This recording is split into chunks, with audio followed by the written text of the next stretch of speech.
Before we get going, Jerry, I just want to thank you for everything you've done, not only for Ohio State, but for me and my family. I think about when we made the transition from being an assistant to the head coach and all the different things that we've had to navigate along the way. You've always been steady and fair, and you have the respect of certainly everybody you work with, but I know everybody out here as well. So I just want to make sure, publicly, I thank you for everything you've done. So thanks, Jerry. Appreciate it. Thank you very much, Coach. Thank you. Move over here to the right, Austin Ward.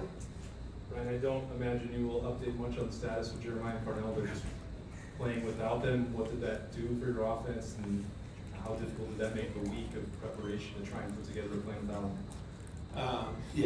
The only thing I'll say really is that they are day to day, and the staff and then those guys are working really hard to get ready to play next week.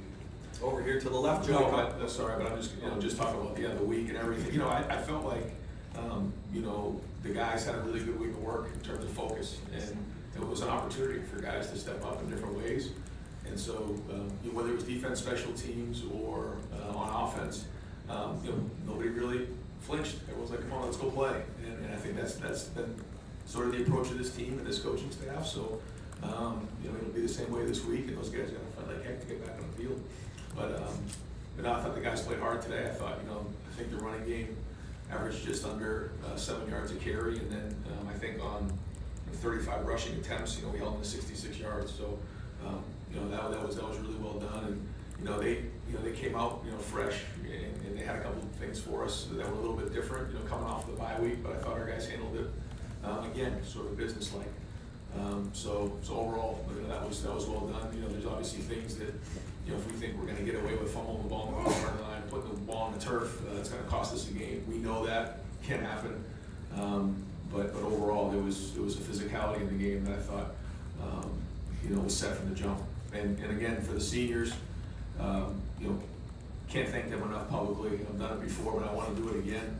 And the true warriors on the field and everything they've done, because they put it on the field. They're the ones. And so, on behalf of everybody at Ohio State, these seniors deserve to be thanked for what they've done. And certainly what they've done for me and my family and all the coaches and for the brothers. And that's why it was our obligation to make sure we did our best for them to make sure that their last game on the field was special. And I think they had a great game, and they played hard. And guys like Caden Curry, what a great play he had. And, so great to see them finish out senior day with a win like this.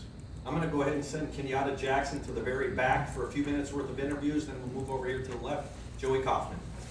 Ryan, what's your overall feeling of comfort with the depth at wide receiver if you're not going to have Jeremiah or Parnell, and just how those guys did today? Yeah, I thought overall there was some good things there. I thought David had a really big third down catch. Brandon had a really big week last week. And I thought Max, stepped up in a big way. So it's a great opportunity for those guys. Brandon is a leader. He's a captain of our team. And, Bryson Rogers, Mylan, David, they really had an opportunity here to step up. I think there's some good things that they did. There's some things they'll get on film and get better. But we need to play depth. Everyone knows that, and this is their opportunity. Over here to the right, Spencer Holbrook. Yeah, Ryan, it didn't look like Mylan played at all in the first half. Bryson a little bit as well. Were they held out for any reason, or what was behind that? Yeah, he played a little bit, and when he gets in there, obviously we want him to be consistent and do his job, and so we're challenging him to do that and step up in a big way, and the more he does that, the more he builds trust, the more opportunity he'll get. Rob Aller. Yeah, we saw Brandon grab his shoulders. An update on him. Is he okay? Yeah, he's okay. And is the running game where you want it to be going into next week? Well, we always want it to be better, but again, when you rush the ball 38 times for 254, that's good coming out. We'll get on the film and figure out what's what, but it's you got to sort through everything and figure out what the efficiency of each run was, because that's a part of it too. You could hit some big runs and maybe get fooled. I don't know exactly what our efficiency was and what went well and what didn't, but I thought guys ran hard. I thought there was some good things. That there's certainly nothing's perfect, but that's what we're striving for. Do you think you have to lean out a little more just with the wide receiver injury situation? Well, we'll have to see. Yeah, each week is different, in terms of our approach and what we need to do, but that's why we have to have balance. and we've said that all along. And so here we are in November, and you know, we'll do whatever we can to put our game plan together and put our guys in a situation to win the game. I'm gonna send Caden Curry back to the back left table for a few minutes worth of interviews, then we'll go over here to the right, Dylan Davis, Delaware Gazette. Ryan, you talk so much about mastering the process, given all the distractions that next week could have been for your team. How pleased were you with how prepared they were this week? And certainly now that that game is over, turn the page, you know, preview what's going to come next week. Yeah, I do. I give the guys a lot of credit for focusing, and I think, you know, not having both Cardell and Jeremiah allow us to focus even a little bit more on the job at hand. You know, whether that really played into it or not, I don't know, but our guys have been pretty consistent that way. So now, you know, this week has got to be the best. We've been working towards this all year, and you know, we want it. We know that the opponent is different. We know what's at stake. We know we're playing for hardware now.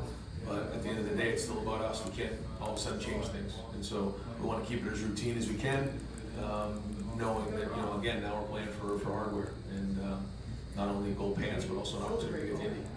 Over to the left, Bill Rabinowitz. Yeah, that was kind of my question. How quickly after the game, maybe even before the final, you know, 3-0, were you thinking about next weekend, however? And the fact that you're not changing the schedule, usually it's on Monday. Right.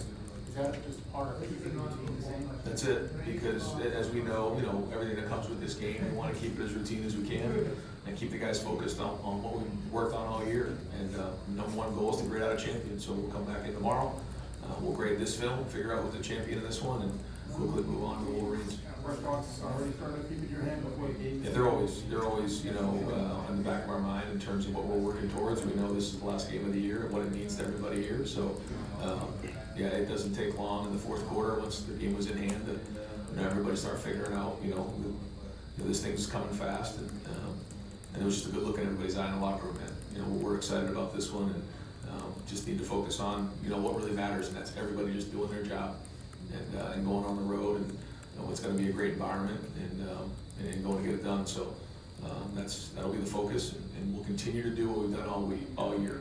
That's it. Have a great week and focus on that day. And the coach's job, you know, is to give them a great plan, and we got to be at our best. Everybody has to be at their best and play really, really hard. Over here to the right, Stefan Kreisnig. Yes, Ryan, to build off of that, talk about it being in the back of your mind. This is a senior class that hasn't gotten gold pants, hasn't won in Indianapolis yet, and they've talked about, you know, that being a goal for them. What have you thought of the way they've kind of compartmentalized that, you know, throughout these weeks to get to this point, understanding what they had to take care of in order to get gold pants, get to Indy, and all the rest down the road? Well, yeah, you've heard us talk about this, you know, really focusing on the process, because it's easy to just say, I want to get to the last game of the year, but if that happens and you get distracted, you can get upset, and then all of a sudden your season can take a turn bad. I feel like we've focused on us.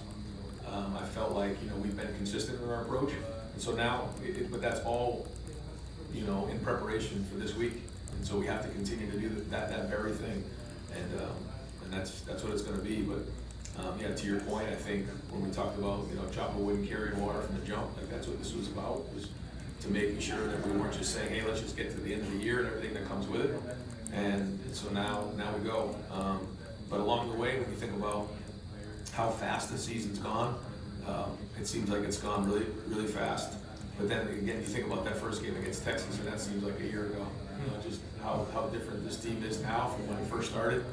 And so, you know, all the work that we put in is now, you know, got to show for us. And that'll be the focus this week. Bill Landis, over to the left. Ryan, the last time we saw the offense with Carnell and Jeremiah was the Penn State game. You guys were explosive, surgical, just sort of what you are when you're at your best offensively.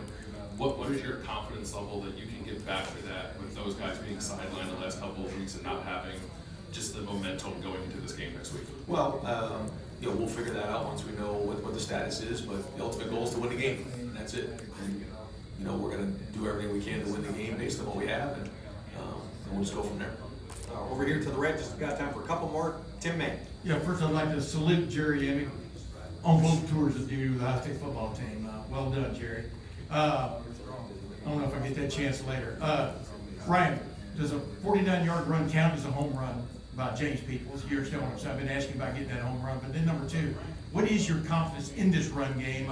Because like we talked about earlier in the week, You're gonna face better defenses, but you feel like it's on track now to go to the big house. Well, I think you've seen a lot of progress throughout the year. I think we've seen guys get better, and I think every time these running backs touch the ball, they're getting better. So we've been working at it. And, you're seeing a lot of progress being made, and again, now we're going to be at our best. Did that count as a home run up there? Yeah. I mean, a 50-yard run for a touchdown is a big hit, and yeah, when you get explosive runs like that, but it takes execution. I thought on that play, our right tackle, Justin Terry, and Jelani Thurman did an excellent job coming off of the second level, and then Nate Roberts did a really good job on the secondary guy, and then we made a guy miss in a hole, and that's how it works. You need great execution, but you got to make a guy miss. So I thought our O-line did a decent job at, for the most part, of getting guys to the second level. There was some things that we got to, hit cleaner, but that's part of the run game as well. And when we get, positive plays in the run game, and we stay on schedule, and, that's when we're at our best. This will be the last question for Coach Day. 2 more questions for Caden Curry back there. Patrick Murphy. Ryan, you guys obviously have been dominant defensively all season, but when you have these injuries on offense and working with some things, how comforting is it to know you can rely on the defense, especially early there after the fumble, to get the ball back and kind of get you guys going? Yeah, well, it's a team effort, and when you see us executing special teams the way we've done the last couple of weeks, we pin the ball on the 1 yard line on the pooch. That all matters, and when you're playing team ball like that, yeah, they work off of each other, and yeah, certainly, as you know, when you get turnovers like that and the ball's on a 1 yard line, even though we made that an adventure, that's team football, and it's offense's first job to take care of it, and then run the ball, and then become explosive, and then score touchdowns in the red zone, and when your defense is playing well, it certainly helps. But each game is its own story, and we need to be at our best in all 3 phases, and get a team win. Coach, thank you very much. Thanks, Ryan.